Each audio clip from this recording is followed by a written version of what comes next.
Assalomu alaykum Samarqand obunachilari. Mana yangi do'kon ochdik.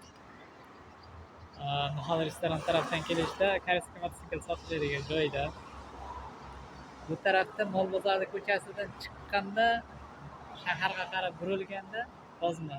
Eng qizig'i aboylarimiz вообще aksiyada ketyapti. Aksiyada qo'yilgan. Narvonchalarimiz, liloni. Solga travertinda xilma-xillari. Xohlagan turlaringiz ham bor. Aytgan hamma narsa. Lyustralar to'la, ikkinchi etaj ham lyustraga to'la.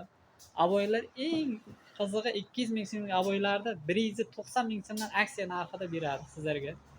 Optovoy qancha xohlasangiz topib beradi. Svetinliklar. Mana shu kelaverasizlar. Rodinda xilma-xillidan bor. Xohlagan termangizni topib beramiz Rodinda. Manzil Nahal restoranidan kelishda, Mol bozor ko'chasidan chiqib shaharga burilishda